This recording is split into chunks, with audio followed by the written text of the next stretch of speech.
Hi, this is Jim Cramer, founder of The Street. I'm talking with our commodities expert, Dan Dicker, about something that is breathtaking. A Chinese bid for a good old-fashioned American company, Smithfield, a hog play. What do we make of it? Well, I think it's an interesting question. I mean, is there going to be a resources war?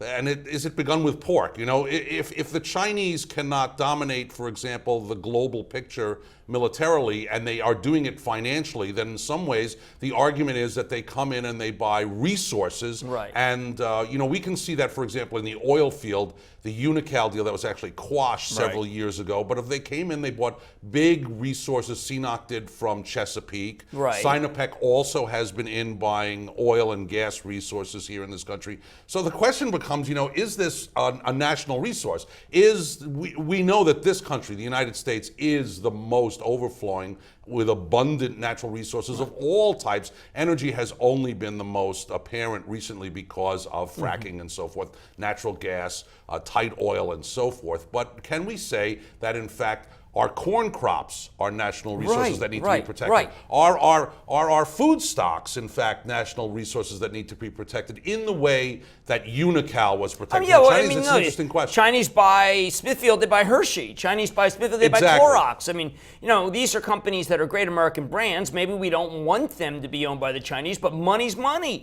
But is there a line at which, and I think that's why I wanted to discuss this a little bit with you, is there a line at which national resources, or in fact there is some national imperative to protect what is here in this country in terms of national resources and not let others come in and merely using dollars to buy them up? Rather, I come back and say, look, the Chinese have had, you know, there's pigs floating in the rivers there. They have a tremendous disdain for what we regard as the food chain, meaning they're willing to get away with anything. I mean, so this is the good housekeeping seal of approval, pork.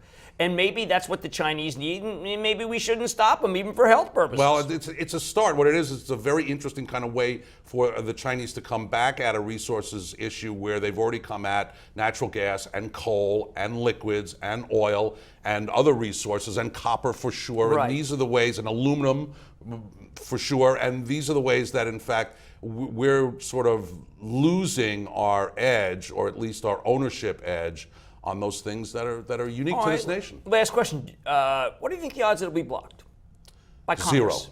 Zero. I think so. But to me, it should be looked at a lot more closely than it probably will, because it's pork and it's not oil. All right. But I think it should be, in fact, looked because at very seriously in exactly the same way. I mean, you trade commodities, so I think that therefore you are quite aware of resources versus. Well, this is why the question I think is so interesting to me. In fact, that's why I wanted to bring it up, because I don't think it has any chance of being blocked, but I think it probably should be. Dan Dicker, thank you so much, our commodities expert. This is Jim Cramer. Stay with us.